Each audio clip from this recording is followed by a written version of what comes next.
Folks, this is Jay Michaels, and if you know me for longer than 15 minutes, then you know that I am a comic book geek. I am a horror film aficionado. All the elements of fantasy and sci-fi and all of that other good stuff has been with me since I indeed was 12. And I'm feeling like a 12-year-old now because I am chatting with Dr. Eggman from Sonic the Hedgehog. But I'm not chatting with him because of that necessarily. I'm chatting with him because he is one of the stars of COWL Girl. This is a superhero rom-com that's happening at the historic Players Theater downtown in New York City, starting August 10th through August 27th. And Mike is actually celebrating his 20th anniversary as Dr. Eggman in Sonic the Hedgehog while he's playing Jason, the doorman, the Alfred the Butler character of COWL Girl. Now we were chatting before I pressed record. I was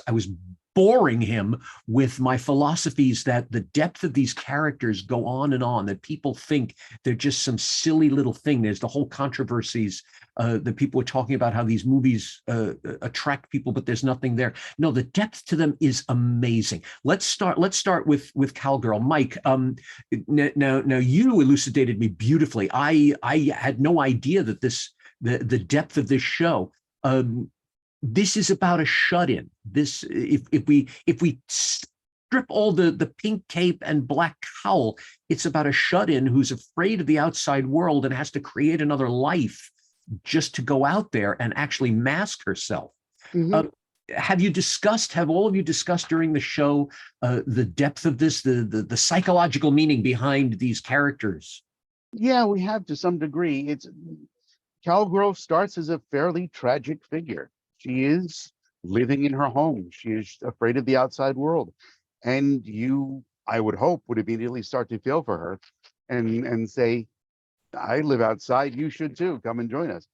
And it takes several scenes to get her to a place where she is willing to welcome the partnership of another human being, which she very well might in the show, no spoilers, and eventually perhaps leave the apartment and leave the building. She'll roam around the apartment. She's in the lobby most of the show, but as far as venturing past the main entrance, that's going to be the challenge. And we also meet Tabby, one of her young friends who lives in the building, and she is doing some growing up of her own, and we're rooting for her as well. And then Alex, the nephew of the dying Petey who lives in the building. Petey has his collection of toys that he's selling off. Alex has got a story of his own as he discovers his complicated relationship, not just with COWL Girl, no spoilers, but his uncle, who he has been rather estranged from all these years. And Jason is there to kind of make sure everyone does the right thing. Jason has problems of his own too. His mother-in-law is ill, and he's got to head south and leave COWL Girl. And since COWL Girl has been relying on Jason for support, Jason's not going to be there for after a month or so. Now you mentioned your character is somewhat the father figure. Mm-hmm. It seems you're the father figure of all these characters in the building. You take the clever nickname of the gatekeeper that they give to any admin or in this case doorman, and you've really enhanced it. You seem to be opening the door to their lives. You seem to be protecting them behind this barrier. What did you have to do to create this role? What depth did you put into this role? Well, he's got a backstory. Don't want to spoil again. No spoilers. He has a law enforcement background, so I relied on my years of radio geekery and listening to the scanner. And so one change I've made to the script, don't tell the playwright, but he talks about firing his gun. Police officers tend to call it a weapon. So I was able to, now I'm just going to change that to weapon. So far, no one's noticed. But I've never been in law enforcement myself, but I've eavesdropped on plenty of it. So I guess there's that. And then I've got kids, and I've attempted to mentor my own kids. And fans of Sonic the Hedgehog come to me for advice. I don't recommend that for various legal liability reasons, but I am quite happy to give advice when I can, especially if I think it will be useful. So I when you catch me at the right moment, I'm a mentor figure myself. That's Some great. days, not so much. We all have our days, but that's, Exactly. and I think it's so sweet. Yes, of course, it's you're taking your own family. It's like Mhm. you're taking that dynamic and you're putting it on stage. How much more heartfelt can you get? That's wonderful. Mhm. Uh, Now you snarkily mentioned Sonic in this conversation. Let's talk there. It's such a fantastical realm, the Sonic the Hedgehog universe. How do you find the depth in there? How did you find a life for Dr. Eggman? How did you make that real? Sonic and Eggman, your basic good and evil, cat and mouse, cowboys and Native Americans. We can't call it what I was going to call it. Um, it's a it's an age-old good guy, bad guy, and so playing the bad guy is first of all delightfully cathartic. Any baggage that I walk into a recording session with, it's gone. I've yelled for 4 hours. I feel well physically. I may not feel great, but mentally, whew, that was fun, and it is. Playing a villain is always fun, and Sonic will do his best when he's not running fast to try and defeat Eggman. Hasn't worked yet, which is why the franchise is still continuing. Fortunately, if he ever wins, I lose. But it's a delightful dynamic, just especially in the 20 years that I've been in the 20 years that I've been, they've allowed him to get just campy and goofy and funny and still evil. He can be evil. And there are factions of the fan base who don't like it when he's not evil. He's too goofy. I don't like. Relax. I'm an actor. Let me act. But he gets to be evil and will rip your throat out, or just grumpy, crotchety old man.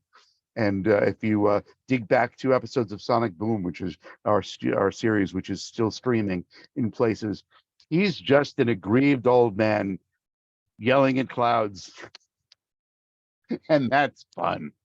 That's interesting. That's interesting. So you've sort of even created reality within the Good Doctor. He's not some fantastical creature. He's an angry old man. Sonic Boom takes it into pure sitcom level, and the trope of crotchety old man fighting with the government, can't get his garbage picked up on time. That's that, and it's funny. Do you feel that humanizes him in terms of your performance? Did you suddenly say to yourself, "Oh, he's this, so I can't do it that way. I have to do it this way"? Did it suddenly send you on another road, or even solidify the road you're on? Very much so, and it blurs the lines between character and actors. And I know this situation. I've done this. So yeah, it's just, hey, you kids, get off my lawn. But to be able to do it for an audience and for laughs is great. Because when you yell at actual kids on your actual lawn, You get in trouble. I think you get canceled these days for something the like kids hate you. that. There you go. Mm. And I'm not saying this ingratiatingly. I'm saying this. It just seems totally sensible. You created such a depth to that character. Of course, they're going to keep you there no matter what's going to happen. But why mess with success? Why break up perfection? It is getting naturally fractionated with the films having a different cast. There's another cartoon that's on now that's produced in Canada, so labor laws mean a separate cast, but they keep coming back to me for the games and for our social media stuff. The Sonic Twitter account, hysterical. We were doing a promotion now with there's a Lego Eggman figure, and they presented me with an Eggman rap song. And it was great because they didn't ask, "Hey, Mike, can you rap?" They just said, "We're doing a rap and you're doing it." Okay, I can do that. And there was much editing, many takes of many little segments, but it was assembled into something really fun. That's great. Oh, that's great. Last question I'm going to ask you. Please. And I heard there was a story years ago about Mel Blanc, the original voice of Bugs Bunny, and how he was in a car accident. And the only way they could wake him from the coma that he had from the car accident was they whispered in his ear, "Hey, Bugs, you're on." He would not waken, but Bugs did. After Mm-hmm. 20 years of Dr. Eggman, and now even your stage work, where do they put you? They put you in a wondrous play about someone who dons a comic book sort of character. Do you start thinking like Dr. Eggman? Do you every once in a while suddenly get into the voice and didn't even realize you did it? When I yell at my kids, sometimes, as I always say, me yelling is me yelling. So when I'm at the top of my lungs, there's not a lot of control to make a character sound any different than me yelling. So me yelling is me yelling, and Eggman yelling is me yelling. And so yeah, there is overlap there. I love to tell fans about my diversity because I'm in lots of other stuff, but Dr. Eggman is so popular, and not in a bad way. It's a wonderful thing, but he overshadows so much of my other work that I have come to terms and come to peace.